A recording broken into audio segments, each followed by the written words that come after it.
تعلیم اور تربیت میں کس چیز کا ہونا ضروری ہے، اور کیا ہم کسی کے بارے میں جہنمی یا جنتی ہونے کا فیصلہ کر سکتے ہیں؟ آئیے ان سوالوں کے جوابات کو سورہ حدید کی آیتوں میں ڈھونڈتے ہیں۔ اعوذ باللہ من الشیطان الرجیم، بسم اللہ الرحمن الرحیم۔ محترم ناظرین، سلام علیکم ورحمۃ اللہ وبرکاتہ۔ سبیل قرآن کی جانب سے پیش کیے جانے والے اس تفسیری پروگرام میں ایک بار پھر آپ کا استقبال کرتے ہیں۔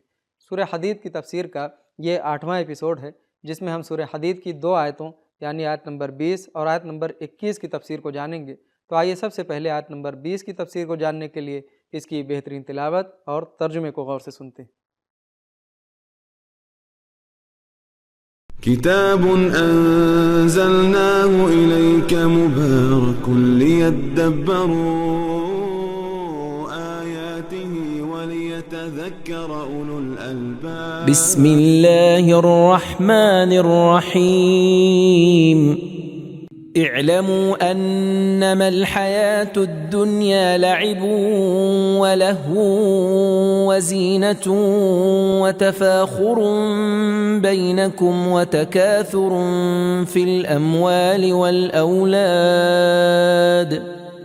كمثل غيث أعجب الكفار نباته ثم يهيج فتراه مصفرا ثم يكون حطاما وفي الآخرة عذاب شديد ومغفرة من الله ورضوان وما الحياة الدنيا إلا متاع الغرور۔ جان رکھو کہ دنیاوی زندگی محض کھیل اور تماشا اور ظاہری زینت و آرائش اور آپس میں ایک دوسرے پر فخر کرنا اور مال اولاد کی ایک دوسرے سے زیادہ خواہش ہے۔ دنیاوی زندگی کی مثال تو بارش کی سی مثال ہے، جس کی وجہ سے کسانوں کی کھیتی لہلہاتی اور ان کو خوش کر دیتی ہے، پھر سوکھ جاتی ہے تو اس کو دیکھتا ہے کہ زرد ہو جاتی ہے، پھر چور چور ہو جاتی ہے، اور آخرت میں کفار کے لیے سخت عذاب ہے، اور مومنوں کے لیے خدا کی طرف سے بخشش اور خوشنودی، اور دنیاوی زندگی تو بس فریب کا ساز و سامان ہے۔ بہترین تلاوت اور ترجمے کو سن لینے کے بعد اب آئیے اس آیت کے نکات کو بھی سن لیتے ہیں۔ کتاب انزلناه الیک مبارک لیدبروا آیاته ولیتذکر نکات: غیث غیاث سے بنا ہے، جس کا معنی ہے فائدہ مند بارش، لیکن مطر نقصان دہ بارش کو بھی کہا جاتا ہے۔ بارش کو شاید اس لیے غیث کہا جاتا ہے کیونکہ یہ انسانوں کے نالو فریاد کے جواب میں بھیجی جاتی ہے۔ یہاں پر کفار کا معنی کسان ہے، بے ایمان لوگ نہیں، کیونکہ یہ کفر سے بنا ہے، جس کا معنی ہوتا ہے چھپانا، اور چونکہ کسان بیج کو زمین کے نیچے چھپاتا ہے اسی لیے اسے کافر کہا جاتا ہے۔ یہیج ہیجان سے بنا ہے، جس کے 2 معنی ہیں، گھاس کا سوکھنا اور جوش و خروش۔ حطام اس گھاس کو کہا جاتا ہے جو زیادہ سوکھنے کی وجہ سے ٹوٹ جاتی ہے، جیسے بھوسا۔ دنیا کا کھیل تماشا ہونا قرآن مجید میں 4 بار بیان ہوا ہے، اور وہ بھی حصر کی صورت میں بیان ہوا۔ وَمَا الْحَيَاةُ الدُّنْيَا إِلَّا لَعِبٌ وَلَهْوٌ، سورہ انعام آیت نمبر 32۔ وَمَا هَذِهِ الْحَيَاةُ الدُّنْيَا إِلَّا لَهْوٌ وَلَعِبٌ، سورہ عنکبوت آیت نمبر 64۔ إِنَّمَا الْحَيَاةُ الدُّنْيَا لَعِبٌ وَلَهْوٌ، سورہ محمد آیت نمبر 36۔ اعلموا انما الحیاۃ الدنیا لعب ولہو، سورہ حدید آیت نمبر 20۔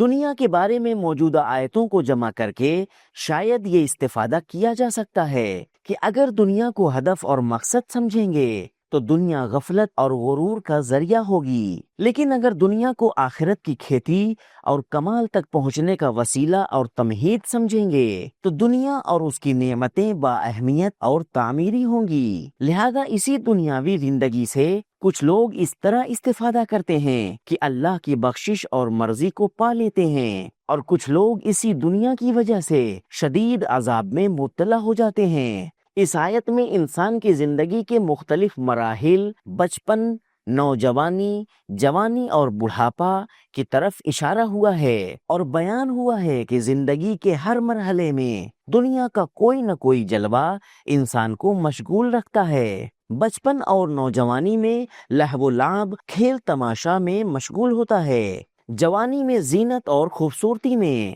اور بڑھاپے میں فخر اور کثرت و زیادتی میں گرفتار ہوتا ہے۔ پچھلی آیت میں صدقے اور قرض الحسنہ کی بات تھی۔ یہ آیت انفاق خرچ کرنے سے روکنے والے اسباب کو بیان کر رہی ہے۔ نکات کو سن لینے کے بعد اب آئیے دیکھتے ہیں کہ سورہ حدید کی آیت نمبر 20 میں کیا پیغامات پائے جاتے ہیں۔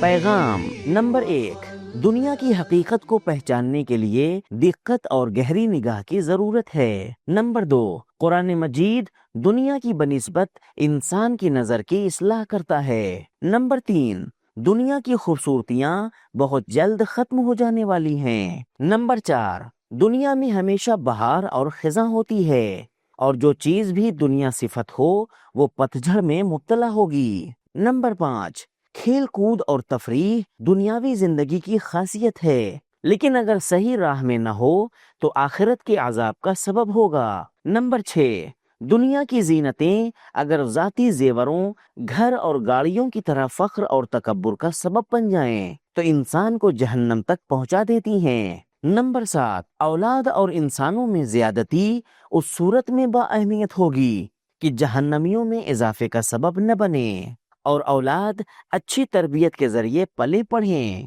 نمبر 8، دنیا کچھ لوگوں کے لیے فریب اور سزا کا سبب ہے، فی الآخرۃ عذاب شدید، لیکن مومن کے لیے کمال، رشد اور اللہ کی مغفرت و مرضی کو حاصل کرنے کا سبب ہے۔ نمبر 9، جب تک غلطیوں کو دور نہ کیا جائے تب تک اللہ کی مرضی کو پانا بہت سخت ہوتا ہے۔ نمبر 10، شہید اور سخت عذاب خود انسان کے اعمال کا رد عمل ہوتا ہے، لیکن لطف و کرم اللہ کی جانب سے ہوتا ہے۔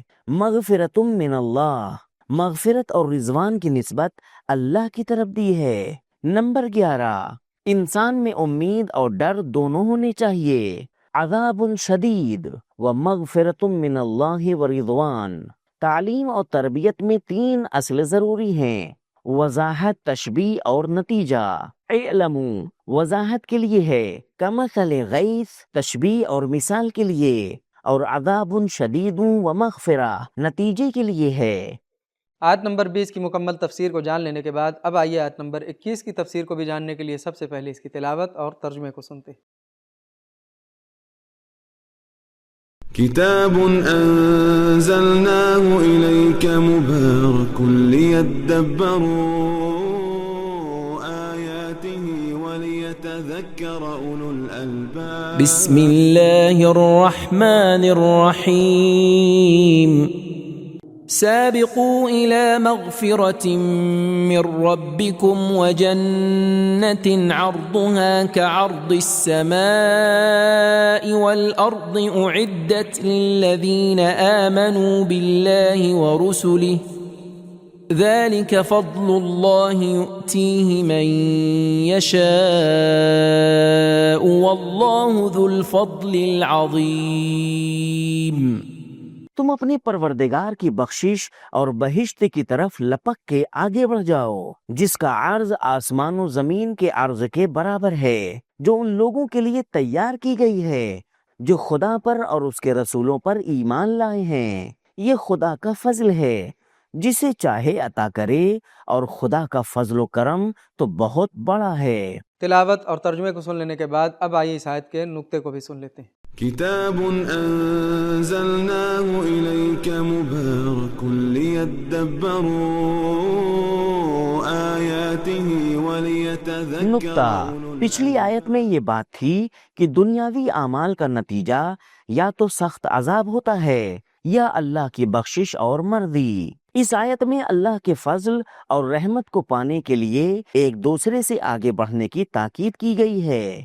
قرآن مجید میں معنوی مقابلہ، آیت میں تھوڑی سی دقت کے ذریعے ہم معنوی مقابلے کی شرطوں اور خصوصیات کو سمجھ سکتے ہیں۔ من جملہ، شرکت کرنا ہر ایک کے لیے آزاد ہے۔ سابقو، مقابلہ معنوی چیزوں کا ہے۔ مغفرہ، اس مقابلے کو برپا کرنے والا اللہ ہے۔ سابقو، اس کے انعامات پہلے سے معین ہیں۔ اعدت اس کے لیے کوئی خاص وقت اور جگہ نہیں ہے. سابقو مطلق ہے. انعام اور اس کی خصوصیات واضح ہوتی ہیں. جنت عرضها كعرض السماء، انعام اللہ کے فضل کی بنا پر ہے. ذالک فضل اللہ، انعامات میں کسی طرح کی محدودیت نہیں ہے. ذو الفضل العظیم. نقطے کو سن لینے کے بعد اب آئیے دیکھتے ہیں کہ سورہ حدید کی آیت نمبر 21 ہمیں کیا پیغامات دیتی ہے.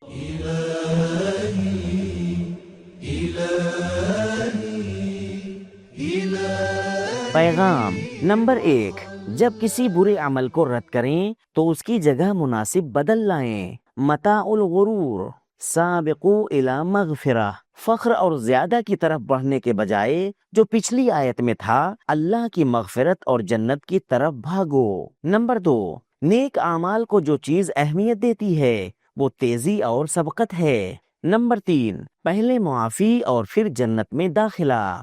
نمبر 4، دنیا اور آخرت کی بنسبت اپنی معرفت کو بڑھانے کے ذریعے لوگوں پر انتخاب کو آسان کریں. نمبر 5، ایسی دنیا سے چشم پوشی کہ جس کی پونجی کم اور فریب دینے والی ہے آپ کو ایسی جنت تک پہنچا دے گی جس کا عرض زمین اور آسمان کے عرض کے برابر ہے. نمبر 6، تمام نبیوں پر ایمان لانا اللہ پر ایمان کا لازمہ ہے. نمبر 7، جنت مومنوں پر اللہ کا ایک فضل ہے. نمبر 8، لوگوں کے جنتی یا جہنمی ہونے کا فیصلہ ہمیں نہیں کرنا چاہیے کیونکہ اللہ قیامت کے دن لوگوں کے ساتھ فضل و کرم کا برتاؤ کرے گا. تو ہو سکتا ہے ہم جسے جہنمی سمجھ رہے ہوں اللہ کی نظر میں وہ جنتی ہو. تو محترم ناظرین، ہم نے سورہ حدید کی آیت نمبر 21 تک کی تفسیر کو جان لیا اور ساتھ ہی اپنے سوالوں کے جوابات بھی جان لیے. تو ہمارے پہلے سوال کا جواب یہ تھا کہ تعلیم و تربیت میں 3 اصل ضروری ہیں: وضاحت، تشبیہ اور نتیجہ. اور ہمارے دوسرے سوال کا جواب یہ تھا کہ لوگوں کے جنتی یا جہنمی ہونے کے بارے میں ہمیں فیصلہ نہیں کرنا چاہیے کیونکہ اللہ قیامت کے دن لوگوں کے ساتھ فضل و کرم کا برتاؤ کرے گا. تو ہو سکتا ہے کہ ہم جسے جہنمی سمجھ رہے تھے اللہ کی نظر میں وہ جنتی ہو. تو یہ تھے ہمارے سوالوں کے جوابات. ملتے ہیں اگلے ایپیسوڈ میں، تب تک کے لیے شکریہ. خدا حافظ. سبیل قرآن، قرآنی سماج کی پہچان.